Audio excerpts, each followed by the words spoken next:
Hi everyone, welcome. ఈ వీడియోలో మీకు నేను ఫ్రేజల్ వర్బ్స్ గురించి ఎక్స్ప్లెయిన్ చేయబోతున్నాను. అయితే మీకు పబ్లిక్ ఎగ్జామ్ ఎంతో టైం లేదు. ఎంతో టైం లేదు కాబట్టి ఇది జూనియర్ ఇంటర్మీడియట్లో ఉంటుంది క్వశ్చన్. ఇది phrasal verbs. Okay, I think 3 మార్క్స్కి ఉంటుంది అనుకుంటున్నాను. ఈ ఫ్రేజల్ వర్బ్స్ అనేది నేను వీడియో ఇంతకుముందు చేద్దాం అనుకున్నాను, but it became so late. దీనికన్నా ఇంకా ఇంపార్టెంట్ టాపిక్స్ ఉండి సీనియర్ ఇంటర్ వాళ్ళకి నేను అది చేసి ఉన్నాను అనమాట. సో ఇప్పుడైనా చేస్తున్నాను. ఎగ్జామ్స్ ఇంకా దగ్గరలోనే ఉన్నాయి కాబట్టి ఇంకా టైం ఉంది కాబట్టి just have a glance on these 10. Only 10 pick చేశాను మీకు. పబ్లిక్ ఎగ్జామ్ చాలా నియర్ బై ఉంది, దగ్గరలో ఉంది. అనౌన్స్ చేసేసారు, డేట్స్, టైం టేబుల్ కూడా అనౌన్స్ అయిపోయింది. కాబట్టి ఈ 10 ఒకసారి చూసుకోండి. మీకు దీనిలో నుంచి ఒక 3 వచ్చే అవకాశం అయితే ఉంది. అంటే నా ఎక్స్పెక్టేషన్, అది ఎక్స్పెక్టేషన్ మాత్రమే. I hope that you may get from these 10. మీకు వచ్చే అవకాశం ఉంది కాబట్టి ఒకసారి చూసుకోండి. ఓన్లీ 10 ఇస్తున్నాను ఈ వీడియోలో. జూనియర్ ఇంటర్ వాళ్ళకి బాగా యూస్ఫుల్గా ఉంటుంది ఈ టైంలో ఈ వీడియో అనుకుంటున్నాను నేను. ఫ్రేజల్ వర్బ్స్ అంటే ఏమీ లేదమ్మా, సొంత వాక్యాలు అంటారు చూడండి, తెలుగులో అవే. అక్కడ ఒక వర్డ్ ఇస్తాడు మీకు, ఒక ఫ్రేజ్ ఇస్తాడు. ఫ్రేజ్ అంటే ఏంటి? Group of words. ఒక వర్డ్ అంటే ఏంటి? Group of letters. ABCDF A to Z letters ఉంటాయి కదా, కొన్ని లెటర్స్ కలిపితే ఒక వర్డ్ అవుతుంది. 2 అంతకన్నా ఎక్కువ వర్డ్స్ కలిపితే ఏమవుతుంది? ఫ్రేజ్ అవుతుంది. ఓకే, ఫ్రేజ్ అవుతుంది. కొన్ని ఫ్రేజెస్ కలిపితే ఒక క్లాజ్ అవుతుంది, అది సెంటెన్స్ అవుతుంది. అది సెకండ్ మ్యాటర్ అది. And now before starting my class I'd like to request you all to subscribe my channel. Like it, share it and subscribe it. Thank you. And phrasal verbs చూసుకోండి ఒకసారి. I have picked here 10 for you. Public ఎగ్జామ్ని base చేసుకుని మాత్రమే pick చేశాను వీటిని నేను. Okay, I expect mostly this that you may get. అయితే మీరు ఏం కంగారు పడొద్దు. ఫ్రేజల్ వర్బ్స్ సొంత వాక్యాలు అని అంటే పాపం మన తెలుగు వాళ్ళకి ఎక్కువ భయం ఏంటిది అని అంటే ఇంగ్లీష్ అంటే భయపడతారు, ఎక్కువ చాలా భయపడుతుంటారు. కానీ చిన్నగా గ్రిప్ పట్టుకుంటూ తెలుగు కంటే ఇంగ్లీష్ ఈజీగా ఉంటుంది. కొద్దిగా గ్రిప్ పట్టుకోవాలి దాన్ని, అంటే దాని మీద ఇంట్రెస్ట్ పే చేయాలి. పే చేసి ఎక్కువ తరువుగా కొద్దిగా ప్రాక్టీస్లో పెడుతూ ఉండాలి. దాని మీద ఫోకస్ చేయాలి. కొద్దిగా ఫోకస్ చేస్తే చాలా ఈజీగా ఉంటుంది. ఇప్పుడు ఇది నేను ఈజీ మెథడ్లో మీకు ఎలా పబ్లిక్లో ఎట్లా రాయాలి అనేది చెప్తున్నా చూడండి. Look after. ఫర్ ఎగ్జాంపుల్ మీకు బోర్డ్ ఎగ్జామ్లో ఈ ఫ్రేజ్ ఇచ్చున్నాడు అనుకోండి, లుక్ ఆఫ్టర్. లుక్ ఆఫ్టర్ అంటే ఎవరినన్నా చూడడం. Okay, I look after my brother అంటే నేను చూస్తాను, నా తమ్ముడిని నేను పెంచుతాను అని, నేను సాగుతాను అని.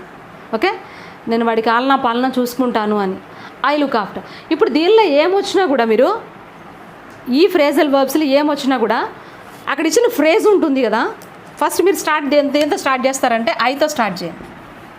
పర్సనల్ ప్రొనౌన్స్ ఉంటాయి కదా, I, you, he, she, it, we, they, ఏదైనా మీరు పెట్టుకోవచ్చు. కాకపోతే హీ, షీ, ఇట్ పెట్టుకుంటే మాత్రం థర్డ్ పర్సన్ సింగులర్లో కాబట్టి దీనికి ఎస్ కానీ ఈఎస్ కానీ యాడ్ చేయాల్సి వస్తుంది. అది కొద్దిగా కన్ఫ్యూజను. కాబట్టి నేను అది వద్దంటున్నాను. ఐ కానీ యూ కానీ తీసుకోండి. ఫస్ట్ ఈ లుక్ ఆఫ్టర్ అనే వర్డ్ మీరు చూడగానే లుక్ ఆఫ్టర్ అని అక్కడ మీరు నెంబర్ వేసి రాసేసి దాని పక్కన ఈ లుక్ ఆఫ్టర్ని తీసుకొచ్చి అక్కడ పెట్టేయండి. I look after. ఈ లుక్ ఆఫ్టర్ ఇక్కడే ఉంది కదా, స్పెల్లింగ్ మిస్టేక్ కూడా రాదు మీకు. ఫ్రేజ్ అక్కడే ఉంటుంది కాబట్టి మీకు ఇచ్చిన ఫ్రేజెస్ అన్నీ అక్కడే ఉంటాయి. కాకపోతే దాని ముందు ఐ పెట్టండి. I look after. ఇప్పుడు పర్సనల్ ప్రొనౌన్స్ ఉన్నాయి కదా, మనం అయిపోయాం. ఇక్కడ ఇంకెవరున్నారు? వేరే ఉంటారు కదా. You, he, she, it, him. He రాదు, him, her, you. I look after you. You కానీ హిమ్ కానీ హర్ కానీ ఏదైనా పెట్టుకోవచ్చు. I look after you. నేను నిన్ను చూస్తున్నాను. I look after you. నేను నిన్ను చూస్తున్నాను, నిన్ను సాగుతున్నాను, నిన్ను పెంచుతున్నాను. జోవా. Look into. చూద్దాం. ఈ లుక్ ఇన్ టు అన్నది అది ఏదైనా problem. I look into you, I look into your eyes అనొచ్చు మళ్ళీ. ఐ లుక్ ఇన్ టు అంటే లోనికి, కళ్ళలోకి, లో కాదు లోనికి చూడడం. సో ఇక్కడ ఏంటిది? I look into, I look into దేనిలోకి? ద ప్రాబ్లం అని పెట్టుకోవచ్చు. I looked into the problem. ఈ లుక్ అన్నదానికి ఆల్రెడీ లుక్డ్ అని కూడా పెట్టుకోవచ్చు మీరు. లుక్ అని కానీ లుక్డ్ అని కానీ, లేకపోతే ఐ లుక్ ఇన్ టు అని కూడా పెట్టుకోవచ్చు. ప్రాబ్లం ఏమి, లుక్ ఇన్ టు అని ఉంది కదా, ఈ లుక్ ఇన్ టునే పెట్టేయండి. ఐ లుక్ ఇన్ టు దేనిలోకి చూస్తున్నావు? ద ప్రాబ్లం అని పెట్టండి. లేదు, I look into your eyes, నీ కళ్ళలోకి చూస్తున్నాను నేను. ఓకే, ఇక్కడ ఫస్ట్ ఐతో మొదలు పెట్టేసుకోవచ్చు మీరు, ప్రాబ్లం ఏం లేదు. ఆస్క్ ఫర్, దేని గురించో అడుగుతున్నాను. I ask for I ask for ఏంటి ఎ పెన్, ఏదో ఒకటి అడిగాను. మీకు ఫస్ట్ మాత్రం ఐతో మొదలు పెట్టేసుకోవచ్చమ్మా, ఉన్నది ఉన్నట్టు ఇక్కడ రాసేసుకోవచ్చు. తర్వాత దీనికి రెలవెంట్గా అంటే ఫ్రేజల్ వర్బ్కి అనుగుణంగా మీరు అక్కడ ఏంటి అనేది రాసుకుంటే సరిపోతుంది. I ask for a pen, నేను ఒక పెన్ అని అడిగాను. ఓకే, క్యారీ ఆన్, ఇక్కడ క్యారీ ఆన్ అన్నది రాదు. ఐ వస్తుంది పాస్ట్ టెన్స్లో, I carry on the work అని కూడా రాసుకోవచ్చు. I carry on the work. మీకు ఇచ్చిన ఫ్రేజ్ని బట్టి అక్కడ ప్రొనౌన్ వస్తుందా లేకపోతే ఇంక వర్డ్ ఏదన్నా వస్తుందా చూసుకుని రాసుకుంటే సరిపోద్ది. Look after, I look after you. Look into, I look into the problem. Ask for, I ask for a pen. Carry on, I carry on the work. Okay, turn off, I లేకపోతే past టెన్స్లో కూడా తీసుకెళ్ళొచ్చు దీన్ని. మీకు అందుకే past tense ED add చేసుకుంటే ఇంకా better అమ్మ దీనిలో. చూడండి, I looked after you, I looked into the problem. Looked, LOOKED, looked. I asked for a pen. I carried on the work. I turned of the light. దీన్ని past టెన్స్లోకి మార్చుకుంటే ఇంకా perfect అనమాట. ఒకవేళ past టెన్స్లోకి మార్చుకోవడం మాకు తప్పులు వస్తాయేమో అని అనుకున్న వాళ్ళు, అలాంటి పిల్లలు ఉన్నారు, లేకలేదు, అలాంటి వాళ్ళు ఉన్నారు. యాజ్ ఇట్ ఈస్గా రాసేసుకోండి ఇక్కడ ప్రాబ్లం. సింపుల్ ప్రెజెంట్ టెన్స్లో సెంటెన్స్ వస్తుంది అంతే, ఏం కాదు. Turn off, I turn off the light. Simple present టెన్స్లో సెంటెన్స్ అవుతుంది అంతే ఇది. I turn off the light. Light spelling ఇంకా మీకు పెద్దగా ఉంది అనుకుంటే fan. I turn off the fan. Okay, I get up, I get up. ఎప్పుడు లేస్తావు? In the morning. I get up in the morning. మీరు ఈ ఐ పెట్టుకుని ఇది రాసేసుకుని దానికి రెలవెంట్గా కొంచెం రాసుకుంటే సరిపోద్దమ్మా. డ్రాప్ అవుట్, ఈ ఐ అయిపోయింది కదా, he is a drop out. He is a drop out student. He is a drop out student. Break down, my car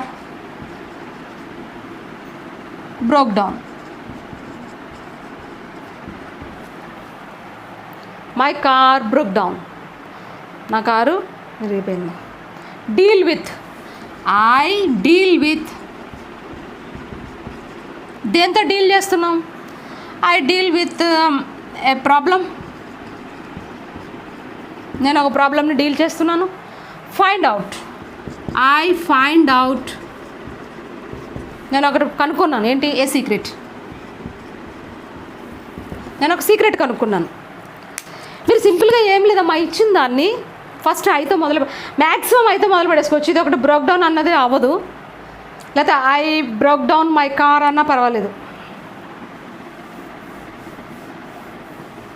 మీరు my car was broke down అనడం కంటే బ్రేక్ డౌన్ అని ఉంది కదా, I BROKE broke down my toy. నేను నా బొమ్మని పగలగొట్టేసాను. I broke down my toy అంటే.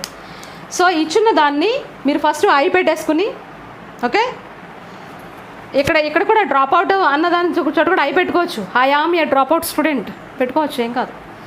ఇక్కడ ఐతో పెట్టుకోండమా, తర్వాత ఉన్నదన్నట్టు రాసేసుకోండి. దాన్ని బట్టి కొంచెం ఆబ్జెక్ట్ చూసుకుంటే సరిపోద్ది. మీరు ఏదో కష్టపడి ఏదేదో రాసేసి యామ్లు, ఈజ్లు, వర్లు, వజ్లు ఇవన్నీ తగిలించాలని అనుకోవద్దు. ఐ పెట్టుకోండి. దాని తర్వాత ఇచ్చింది ఫ్రేజల్ వర్బ్ రాసేయండి. దీనికి అనుగుణంగా ఆ ఫ్రేజల్ వర్బ్ మీనింగ్ ఏమొస్తుందో దానికి రిలవెంట్గా ఏది వస్తుంది వెనకాల అది రాసుకోండి.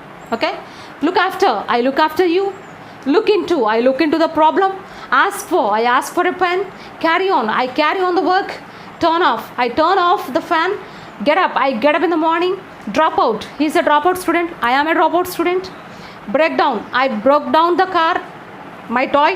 Deal with, I deal with a problem. Find out, I find out its secret. ఇది ఇక్కడ మీకు వర్బ్స్ ఉన్నాయి చూడండి. ఈ వర్బ్స్ని పాస్ట్ టెన్స్లో రాసుకుంటే ఎంత ఎఫెక్టివ్గా ఉంటుంది సెంటెన్స్. నేను ఇది ఇలా రాసింది ఎవరి కోసమని అంటే, మరీ డల్లర్స్ ఉంటారు చూడండి. ఇంకా కనీసం నిజంగా చెప్పాలని అంటే గవర్నమెంట్ కాలేజెస్లో నేను చూసాను పిల్లల్ని ఏబిసిడీలు రాయడం కూడా సరిగ్గా రాదు వాళ్ళకి. మీరు వేరే వాళ్ళు ఈ వీడియోస్ చూసి ఇంత లో స్టాండర్డ్స్తో చేశారేంటి అని మీరు అనుకున్నా పర్వాలేదు. నేను ఎవరి కోసం ఈ వీడియో చేస్తున్నానంటే బాగా డల్లర్స్ అనమాట, ఇంకా ఏబిసిడీలు కూడా సరిగ్గా రాని పిల్లలు ఉన్నారు మా పిల్లలు, వాళ్ళ కోసం నేను చేస్తున్నాను ఈ వీడియో, ఓకేనా. ఇంకా హైలీ ఎక్స్పెక్టేషన్స్ ఉంటాయి చాలామందికి, ఇంతే చేశారేంటి, ఇలానే చేశారేంటి, దీనికి చాలా రూల్స్ అండ్ రెగ్యులేషన్స్ ఉంటాయి కదా, ఇంకా ఏమో ఉంటాయి కదా అని ఎక్స్పెక్టేషన్స్ ఉంటాయి. But I'm not making this video for you guys.